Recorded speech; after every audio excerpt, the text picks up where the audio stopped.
Hello ಸ್ನೇಹಿತರೆ, ನಮಸ್ತೆ. ಇವತ್ತಿನ video Chamundi hills, but night time ಹೋದರೆ ಹೇಗಿರುತ್ತೆ ಅಂತ.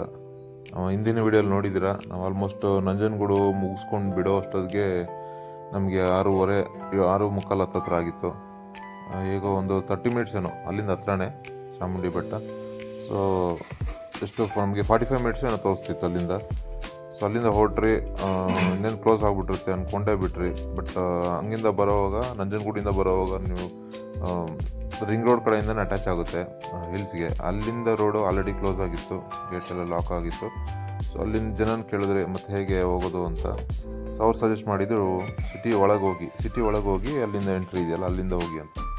ಇದು ಅದೇ ರೀತಿ ಸಿಟಿ ಒಳಗಿಂದ ಬಂದು ಟ್ರೈ ಮಾಡಿದ್ರಿ. ಓಪನ್ ಆಗಿತ್ತು, ಇಲ್ಲೆಲ್ಲೂ ಏನೂ ಲಾಕ್ ಮಾಡಿರಲಿಲ್ಲ ಸಿಟಿ ಒಳಗಿಂದ ಬಂದರೆ. ಸೊ ಅಲ್ಲಿಂದ ನಾವು ಹೊರಟ್ರಿ. ರಾತ್ರಿ ನೋಡ್ತಿದ್ರಲ್ಲ, ನಮ್ಮದು ಕ್ಯಾಮ್ರಾ ರೆಕಾರ್ಡಿಂಗ್ ಡೇಟ್ ಟೈಮ್ ಕೂಡ ತೋರಿಸ್ತಿದೆ. ರಾತ್ರಿ ಹೊರಟಿದ್ದು ನಾವು 8 ಗಂಟೆಗೆ, ಆಲ್ಮೋಸ್ಟ್ 8 ಗಂಟೆ ಬೆಟ್ಟ ಸ್ಟಾರ್ಟ್ ಮಾಡಿದ್ದೀರಿ. ಸೊ ಅಲ್ಲಿಂದ ಹೊರಟ್ರಿ. ನೈಟ್ ಡ್ರೈವು ತುಂಬ ಚೆನ್ನಾಗಿದೆ. ಅಲ್ಲಿ ಎಲ್ಲ ರೋಡಲ್ಲೆಲ್ಲ ಕ್ಲೀನಾಗಿ ಸೈನ್ ಬೋರ್ಡ್ಸ್ ಎಲ್ಲ ಕ್ಲೀನಾಗಿ ಕಾಣಿಸ್ತಿತ್ತು, ಡಿವೈಡರ್ಸ್ ಎಲ್ಲ. ಬಟ್ ಏನಂದರೆ ವ್ಯೂ ಪಾಯಿಂಟ್ಸು ನೈಟ್ ಹೊತ್ತು ಗೊತ್ತಲ್ಲ, ತುಂಬ ಲೈಟ್. ಸಿಟಿ ಮೇಲೆ ವ್ಯೂ ಪಾಯಿಂಟ್ಸ್ ಇದೆ ಒಂದೆರಡು ನಿಂತ್ಕೊಂಡು ನೋಡೋದಕ್ಕೆ ಅಂತ. ಡೇ ಟೈಮಲ್ಲಾದರೆ ಕ್ಲೀನಾಗಿ ಕಾಣಿಸುತ್ತೆ ಎಲ್ಲೆಲ್ಲಿ ಏನಿದೆ ಅಂತ. ನೈಟ್ ಟೈಮ್ ಏನು ಕಾಣಿಸುತ್ತೆ, ಬರೀ ಲೈಟ್ಸ್ ಕಾಣಿಸುತ್ತೆ ಮೈಸೂರು ಸಿಟಿ ಹೇಗಿದೆ ಅಂತ. ಸೊ ವ್ಯೂ ಪಾಯಿಂಟ್ಸಲ್ಲಿ ಎಲ್ಲೂ ನಿಲ್ಲಿಸಲಿಲ್ಲ, ನೈಟ್ ಆಗಿತ್ತಲ್ಲ ಅದರಿಂದ. ತುಂಬ ಜನ ನಿಂತ್ಕೊಂಡು ನೋಡ್ತಿದ್ರು, ಬಟ್ ನಾವೆಲ್ಲೂ ನಿಲ್ಲಿಸಲಿಲ್ಲ. ಸೀದಾ ಪಾರ್ಕಿಂಗ್ ಹೊಟ್ರಿ, ಯಾಕಂದ್ರೆ ದರ್ಶನ ಫಸ್ಟು ದೇವಿ ದರ್ಶನ ಮಾಡ್ಕೊಂಬಿಟ್ರೆ ಅವತ್ತಿಂದು ಸೆಕೆಂಡ್ ಡೇ ಟ್ರಿಪ್ ನಮ್ಮದು ಎಂಡ್ ಆಗ್ತಿತ್ತು.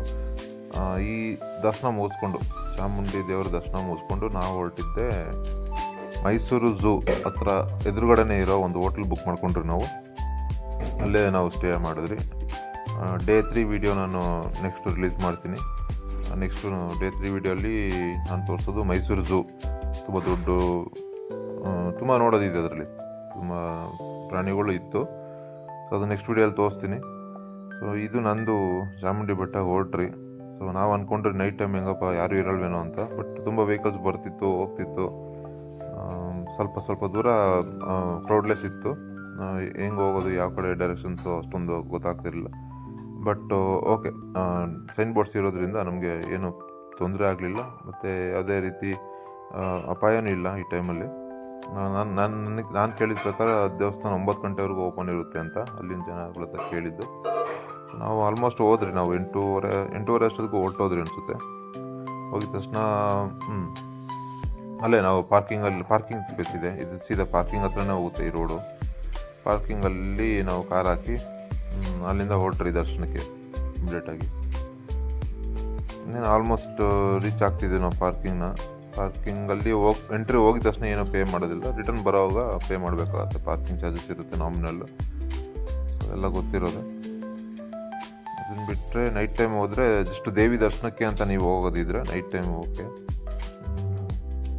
ಬೈಕ್ ರೈಡು ನಾನು ಸಜೆಸ್ಟ್ ಮಾಡಲ್ಲ ಈ ಟೈಮಲ್ಲಿ, ಯಾಕಂದ್ರೆ ತುಂಬ ಕತ್ಲಿರುತ್ತಲ್ಲ. ಆದರೂ ಹೋಗ್ತಿದ್ರು ಅಲ್ಲಿ ಸ್ವಲ್ಪ ಜನ. ನೋಡಿ, ಈಗ ನಾವು ಪಾರ್ಕಿಂಗ್ ರೀಚ್ ಆದ್ರಿ.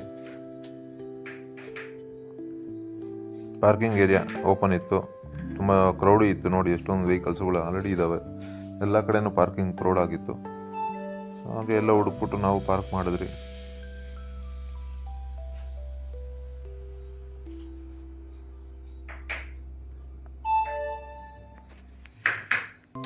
ಇಲ್ಲಿ ಪಾರ್ಕಿಂಗ್ ಸೆಟ್ ಆಗಲ್ಲ, ಟರ್ನಿಂಗಲ್ಲಿದೆ ಅಂದ್ಬಿಟ್ಟು ಮತ್ತೆ ಇಲ್ಲಿ ತೆಗೆದು ಮತ್ತೆ ಬೇರೆ ಕಡೆ ಹಾಕಿದ್ರಿ. ಸೊ ಕ್ಲೀನಾಗಿ ಹುಡುಕ್ಬೇಕು. ಪಾರ್ಕಿಂಗ್ ದೊಡ್ಡದಾಗೆ ಸ್ಪೇಸ್ ಮಾಡಿದ್ದಾರೆ, ಹುಡುಕಿ ಒಂದು ಕಡೆ ಕ್ಲೀನಾಗಿರೋ ಜಾಗದಲ್ಲಿ ಪಾರ್ಕಿಂಗ್ ಮಾಡಿದ್ರಿ. ಅಲ್ಲಿಂದ ಹೊರಟ್ರಿ. ಹೊರಡೋ ದಾರಿಯಲ್ಲಿ ನಿಮಗೆ ಟಾಯ್ಸ್ ಎಲ್ಲ ಇರುತ್ತೆ. ಆಲ್ಮೋಸ್ಟ್ ಎಲ್ಲ ಕ್ಲೋಸ್ ಮಾಡ್ತಾಯಿದ್ರು ಅಂಗಡಿಗಳೆಲ್ಲ, ಯಾಕಂದರೆ 9 ಗಂಟೆ ಕ್ಲೋಸ್ ಅಂದರೆ ನಾವು ರಿಟರ್ನ್ ಬರೋಷ್ಟಲ್ಲ ಆಲ್ಮೋಸ್ಟ್ ಕ್ಲೋಸ್ ಆಗಿಬಿಟ್ಟಿದ್ವು. ಹೊರಡೋ ಟೈಮಲ್ಲಿ ಅಟ್ಲೀಸ್ಟ್ ಒಂದು 20-30 ಅಂಗಡಿ ಓಪನ್ ಇದ್ವು ಸೈಡಲ್ಲಿ. ಅಂಗಡಿ ಅಂದರೆ ಶಾಪಿಂಗ್ ಮಾಡೋದಕ್ಕೆ ಇರುತ್ತಲ್ಲ, ಟಾಯ್ಸು ಅದು ಇದೆಲ್ಲ.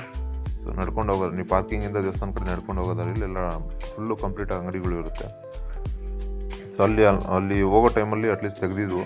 ಬರೋ ಟೈಮ್ ಅಷ್ಟೊತ್ತಿಗೆ ಎಲ್ಲ ಆಲ್ಮೋಸ್ಟ್ ಕ್ಲೋಸ್ ಆಗಿದ್ವು. ಇದು ಎಂಟ್ರೆನ್ಸು. ಹೋಗಿದ ತಕ್ಷಣ ದೇವಿ ದೇವಸ್ಥಾನದ ಮುಂದೆ ಫೋಟೋ ತೊಗೊಂಡು ಸೀದಾ ಒಳಗೆ ಹೋಗಿ ದರ್ಶನ ಮಾಡಿ, ಒಳಗೆ ಒಂದು ಫೋಟೋ ತಗೊಳ್ಳೋ ಜಾಗ ಇತ್ತು. ಅಂದರೆ ಗರ್ಭಗುಡಿಯಿಂದ ಹೊರಗಡೆ ಬಂದಮೇಲೆ ಒಂದು ಫೋಟೋ ತೊಗೊಂಡು ನಮ್ಮದು ಟ್ರಿಪ್ ಅವತ್ತಿಗೆ ಮುಗಿಸಿದ್ರಿ. ಅಲ್ಲಿಂದ ಹೋಗಿ ಹೋಟ್ಲಲ್ಲಿ ಹಾಲ್ಟ್ ಆದ್ರಿ.